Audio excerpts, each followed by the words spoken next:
আসসালামু আলাইকুম প্রিয় শিক্ষার্থীবৃন্দ, এই টিউটোরিয়ালে আমরা শিখব কিভাবে একটা সিম্পল জিওমেট্রিতে কালার এবং লাইন টাইপ প্রপার্টিজ অ্যাপ্লাই করতে হয়। কালার এবং লাইন টাইপ প্রপার্টিজ অ্যাপ্লাই করার জন্য আমরা এখানে দুইটা অবজেক্ট নিয়েছি, দেখতে পাচ্ছেন। প্রথম অবজেক্টটাতে আমরা দেখতে পাচ্ছি কয়েকটা অবজেক্টে কালার প্রপার্টিজ অ্যাপ্লাই করা আছে। দ্বিতীয় অবজেক্টে আমরা দেখতে পাচ্ছি কোনো ধরনের প্রপার্টিজ অ্যাপ্লাই করা নেই। আমরা কালার সহ অন্যান্য সকল ধরনের প্রপার্টিজ আমরা দুইটা মেথডে অ্যাপ্লাই করতে পারি, যে কোনো একটা সিম্পল জিওমেট্রিতে বা যে কোনো ধরনের জিওমেট্রিতে। প্রথম মেথড হচ্ছে আমরা লেয়ার প্রপার্টিজ ম্যানেজার থেকে লেয়ারে আমরা বিভিন্ন ধরনের প্রপার্টিজ অ্যাপ্লাই করতে পারি। আমরা লেয়ার সম্পর্কে পরবর্তী কোনো একটা টিউটোরিয়ালে শেখার চেষ্টা করব। আমরা দ্বিতীয় যে মেথডটা অ্যাপ্লাই করতে পারি সেটা হচ্ছে ডাইরেক্ট মেথড। আমরা ডাইরেক্ট মেথডে বিভিন্ন ধরনের প্রপার্টিজ অ্যাপ্লাই করতে পারি। এই ডাইরেক্ট মেথডে আমরা কিভাবে প্রপার্টিজগুলো অ্যাপ্লাই করতে হয় সেটা আমরা শেখার জন্য এই দ্বিতীয় অবজেক্টটা আমরা ব্যবহার করব। আমরা প্রথম অবজেক্টের মতোই বা প্রথম অবজেক্টের সিস্টেমে দ্বিতীয় অবজেক্টেও আমরা এখানে ইয়েলো কালার এবং রেড কালার অ্যাপ্লাই করব। এই কালার প্রপার্টিজ অ্যাপ্লাই করার জন্য বা যে কোনো প্রপার্টিজ অ্যাপ্লাই করার জন্য ডাইরেক্ট মেথডে প্রথমে আপনাকে অবজেক্টগুলো সিলেক্ট করে নিতে হবে। আমরা অবজেক্টগুলো একটা একটা করে ম্যানুয়ালি সিলেক্ট করে নিচ্ছি।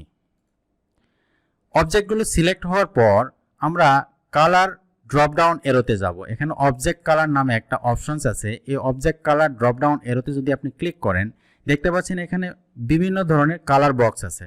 আপনাদের রিকোয়ারমেন্টস অনুসারে বা প্রয়োজন অনুসারে যে কালারটা প্রয়োজন সেই কালার বক্সে আপনি যদি ক্লিক করেন, দেখতে পাচ্ছেন যে কালার প্রপার্টিজ অ্যাপ্লাই হয়ে গেছে।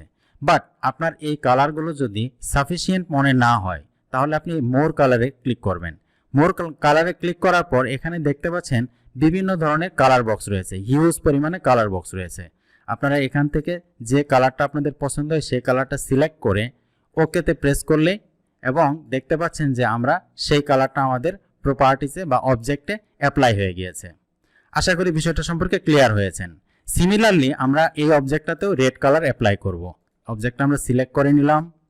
এবার আমরা ডাইরেক্ট মেথডে অবজেক্ট কালার অপশনস থেকে আমরা রেড কালার সিলেক্ট করে দেব। দেখতে পাচ্ছেন যে আমার রেড কালারটা এই অবজেক্টে অ্যাপ্লাই হয়ে গিয়েছে। আশা করি কিভাবে কালার প্রপার্টিজ অ্যাপ্লাই করতে হয় ডাইরেক্ট মেথডে সে সম্পর্কে আপনারা ক্লিয়ার হয়েছেন। এখন আমি আপনাদের সাথে লাইন টাইপ প্রপার্টিজ কিভাবে অ্যাপ্লাই করতে হয় একটা সিম্পল অবজেক্টে বা যে কোনো ধরনের অবজেক্টে সে সম্পর্কে আপনাদের সাথে ক্লিয়ার করার চেষ্টা করব। প্রথমে আমরা এখানে একটা রেক্টেঙ্গেল দেখতে পাচ্ছেন যে এই রেক্টেঙ্গেলটাকে যদি আমরা বর্ডারের মতো ডটেড লাইন দিয়ে মার্ক করতে চাই তাহলে আমাদেরকে ড্যাশড লাইন টাইপ ব্যবহার করতে হবে। যেহেতু এখন সলিড লাইন টাইপ আছে, আমরা যদি ড্যাশড লাইন টাইপ ব্যবহার করতে চাই সেটাও আমরা লেয়ার থেকে করতে পারি। লেয়ার থেকে যে লাইন টাইপ প্রপার্টিস আছে সেটা আমরা চেঞ্জ করে দিলেই এবং সেই লেয়ারটা অ্যাসাইন করে দিলেই হয়ে যাবে। বাট আমরা লেয়ার সম্পর্কে পরবর্তীতে শেখার চেষ্টা করব।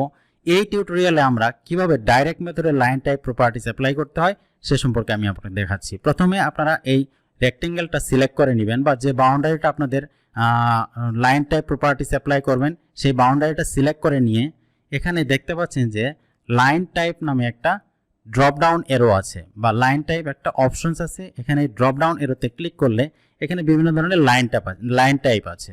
যদি এই লাইন টাইপগুলো আপনার যদি রিকোয়ারমেন্টস ফুলফিল না করে তাহলে আপনি আদার্সে ক্লিক করবেন। আদার্সে ক্লিক করার পর এখানে লোড একটা অপশনস আছে, এই লোডে ক্লিক করবেন। করার পর এখানে একটি লম্বা লিস্ট দেখতে পাচ্ছেন যে বিভিন্ন ধরনের লাইন টাইপ আছে। এখান থেকে যে কোনো একটা লাইন টাইপ আপনি সিলেক্ট করে, সাপোজ আমি এই লাইন টাইপটা সিলেক্ট করলাম, ওকেতে প্রেস করলাম। আবার ওকেতে প্রেস করার পর এখন আপনি এই বাউন্ডারিটা সিলেক্ট করে আবার লাইন টাইপে গিয়ে যদি আপনি এই ড্যাশ লাইন টাইপটা সিলেক্ট করে দেন, দেখতে পাচ্ছেন যে আপনার এই ড্যাশ লাইন টাইপটা সিলেক্ট হয়ে গেছে আপনার বাউন্ডারিতে। এখন অনেক সময় আপনাদের ক্ষেত্রে হতে পারে যে এই ড্যাশগুলো ভিজিবল নাও হতে পারে। এটাকে ভিজিবল করার জন্য আমাদেরকে স্কেল চেঞ্জ করতে হবে।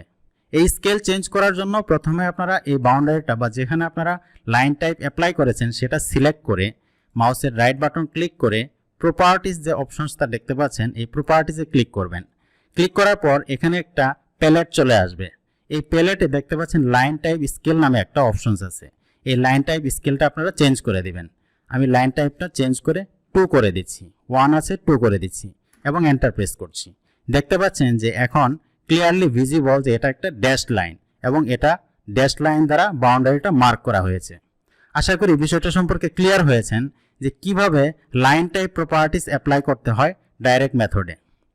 লাইন টাইপ এবং অবজেক্ট কালার প্রপার্টিসগুলো অ্যাপ্লাই করা সম্পর্কে আশা করি আপনারা ক্লিয়ার হয়েছেন।